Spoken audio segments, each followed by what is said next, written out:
Hi everyone, and welcome to today's coffee break. Today, what we want to talk a bit about is around model deployment. How can we actually productize and deploy machine learning models? And typically, why do we need to deploy machine learning models? We want to deploy applications which are delivering to us insights or values. Typically, for instance, let's check some machine monitoring.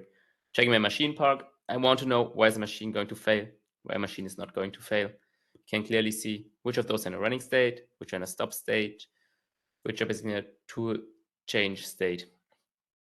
And how do I know this? I'm having models which are calculating all the time the likelihood that a machine is going to fail or not going to fail.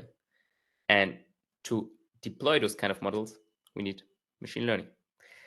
And therefore, we need to deploy a model. And if we deploy such a large model, we can see on our live data when likelihood is high that something is failing. We can see increases of likelihoods telling us over a certain threshold, your machine is going to fail. Something's going bad. And the one thing is I can interact all the time. I'm getting every certain second, every certain minute, a result that, oh, something is above the threshold, it's going to fail. Something is under the threshold, it's not going to fail. On the other side, I can use it as well to check manually how different scenarios will have an impact on my product. For instance, you can see like when I'm having quite a high tool wear, a low torque, and a high rotational speed, my machine is going to fail. When I keep my rotational speed lower and as well keeping the tool wear lower, in this case, the confidence of it's not going to fail will rise. So as longer a tool is equipped of my milling machine, for instance, in this case, and as higher I'm putting the torque and as higher putting the rotational speed, as well as higher is the likelihood that my machine is going to fail. And on the backend right now, every time I'm doing here some change, this will be sent to a server. On the server, there runs a machine learning model. The data is run through the model, gives me the score, the confidence that something is going either in the one way or the other way. And with this likelihood, I can then react. The same model can be an automation model. Every time I want to press here submit, it should run through a process to do some kind of data manipulation, something else. Basically, everything what I define as a template, best case I want to deploy it on a server so it can have on a regular based values and insights. And how do you do this? Or how do you do this in RapidMiner, better said? I'm now going to show you. So maybe let's start. We're having here a data set. Again, in this case, from a production cycle with where we have like different values. Quickly visualize some of those. For instance, like having again here, like for instance, temperatures, reactor temperatures, so on, different kind of values. And in this case, we want to predict when my outcome will be good, when my outcome will be bad. So therefore, I'm using a machine learning model. It doesn't matter. In this case, it's gradient booster tree. And in the first step, I need to create this model. So I'm training my model and I'm saving this model. To do this, I could either run my process locally now to create this model and save it, or the other option would be the same thing, what I right now run manually locally. Just wait 1 second until it's run. I could run now on the server because when I run it here, I have the option to run process locally, but I have as well the option to run the process on the AI hub, or I can schedule it. So now I can see, okay, how does the model perform? Again, the confidences, what we saw earlier.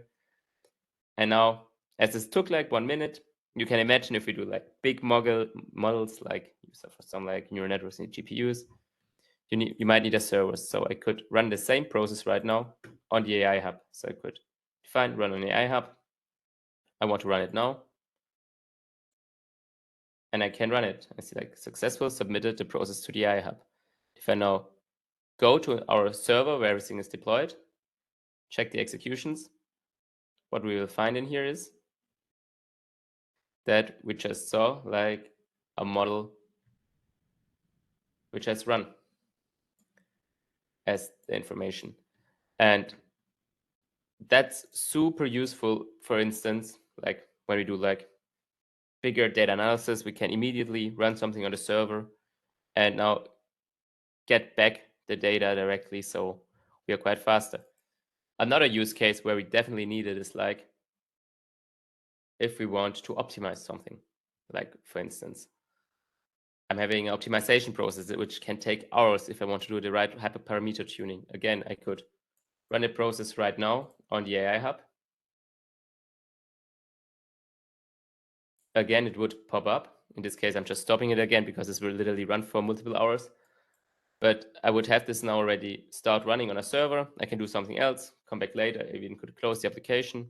It would still run, but now I'm requesting it to stop. The other option I'm having is I can schedule the process to run on the AI Hub. For an optimization, it doesn't make that much sense to schedule it, to be honest. But for instance, I'm having now a data preparation. Let's just check for some data preparation where we, for instance, where we crawl a database every hour. I want to crawl the database to get the latest results, for instance. This is what this process in the end does. So in this case, I could schedule now instead of now. Can either schedule it for once. I want to have this run maybe tomorrow, or I want to have a cron schedule. So it basically runs every day, every week, every month, dependent on my cycle, or every hour, or every minute. Whenever on a regular basis, I want to have this defined. Those are the options I can directly do from AI Studio to deploy a model. But that's just how you can basically make it easier to run your processes in the end. Because the real, I would call it art of machine learning is if you can deploy it and it triggers every time basically your model is invoked. Typically, this means when new data comes in, the model automatically is queried and sends the data to an endpoint again, or provides it to an endpoint so I can do the next step. To do this, I need to go again to the AI Hub. You already got spoiled it a bit, but in the end, this is our AI Hub. That's our deployment engine. Here we maintain all the projects from the collaboration between all the different teams. Here we monitor our endpoints and we can see all the deployments and everything. So in the first step, we now go to our project. In this case, it's, for instance, a predictive quality demo. Let's take a demo. And here we can see again the project with everything in, and I as well have here the option again to see the snapshot history. I can see that mainly I'm the guy adding in stuff and seeing last time. Today I changed something, and I could either now download my latest changes, or as well like I can see which endpoints are currently there. I already can see we're having a deployment which is running. And as well we see like the content which is in. And what I want to do now I want to create a deployment which always be triggered once I'm sending or post a query to this model. I will want to have a response. For instance, like what you saw for the simulator, but as well, this could be like built in a way that every time new data comes in, it automatically gets scored. So I want to create this kind of deployment now. Therefore, I want to create now an endpoint. Now I have the options. Do I want to create this deployment on the server, or do I want to create a deployable image I can deploy on any edge device? So do I want to run this on a server, or if I want to run this on the train, on the ship, on close to a machine, on a Raspberry Pi, whatever. But we decide we want to run this on the server. So that's name, we name it demo. We want to have the normal AI group. I want to have always the latest snapshot. I could as well like use the state I want to use, in this case of my snapshot of my latest, but I would want to use automatically the last one. I want to restrict the access. I want to have a bearer token in this case. And as well, now I need to configure what does my deployment look like. So therefore, luckily I'm in a folder with deployment, and I will select the deployment. You might ask yourself now, but what's in this deployment file? No worries, I will show you. So in the deployment, what you need is you need to have your model. That's the model what we basically optimized and then saved. I need to drag and drop in my model. I want to apply this model. And then I'm having my input stream, which goes from new data and sends it back for new data. That's all I need to create the simplest of all deployments. So I'm selecting now this deployment process. Do I have macros in? No, in this case not, but I have dependencies. I have my saved model. The model I saved earlier, I select in here. And instead I'm having all the dependencies saved. I defined, okay, what's the security settings of my model? I defined the path, and all I need to do is now press and save the model. But as I already have one model deployed, instead of deploying this now, I directly go now to my deployed model, which we can find in our endpoints list. And this is what we see here. So we either could directly copy, for instance, our API call to query it, but as well we can now quickly investigate further in it. So we can directly test in here if, for instance, our model is running well. To be more efficient, I already copied out, in this case, my JSON schema, which is again like all my parameters. And you see here the outcome is missing. That's my label. This is what I want to predict. I could now paste this one in here, run the test, and you would see now, additionally, now I'm getting my outcome with the prediction that to 90 something percent, the prediction is good. To 4%, it's going to be bad. That's the result. And that shows me as well that my model is running, my deployment is working. To summarize, we're having basically different ways how we can deploy models. We can schedule them to run them every hour, every week, every day. This is what you saw earlier. You can either run them one time over the server, or you schedule, basically you deploy them and basically let them always deliver information once they're queried, basically. So the model is invoked from an API, you post something into the model, you will get a result.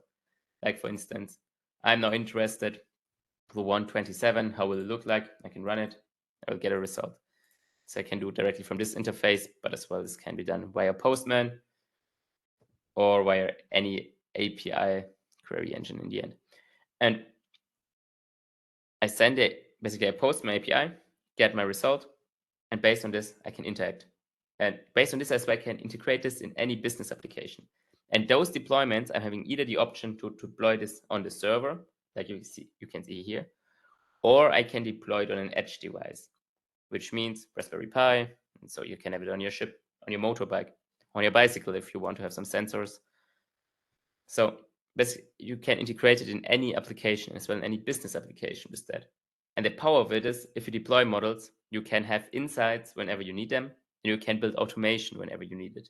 This can be like, every Monday morning, I don't want to do the same Excel transformation of 5 different Excel sheets to get to one final Excel sheet. I define once my logic and define every Sunday evening, this process is executed, and Monday morning, I'm having my final result.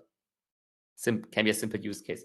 But as well, this can be like every time new data is coming, a machine learning model should score this data to tell me like if I'm having an anomaly or not having an anomaly, to quickly understand the health of my asset, for instance.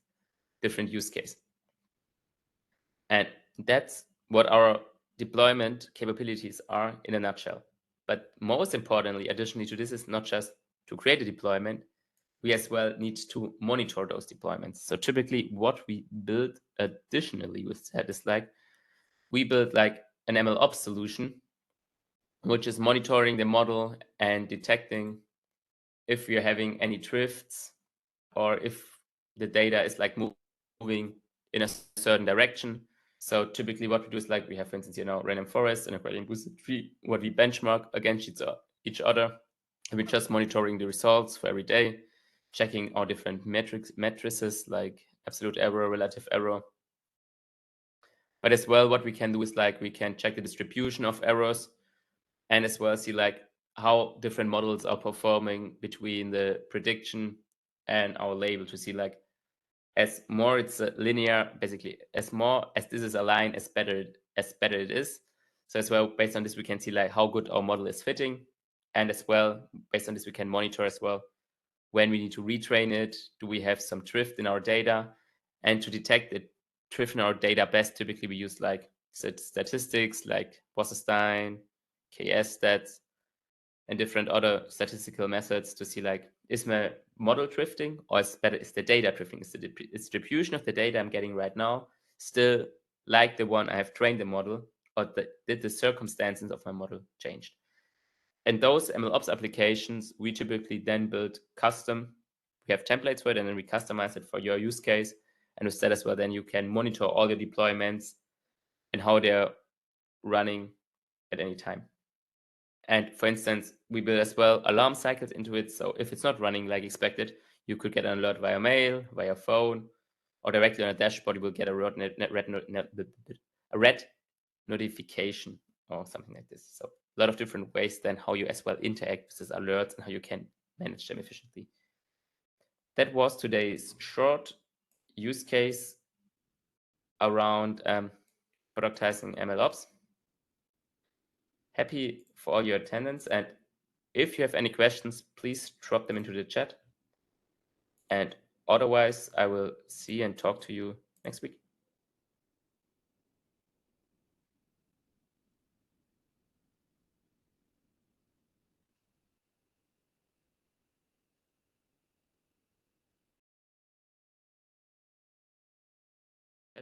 Thank you for your time and have a wonderful rest of the week.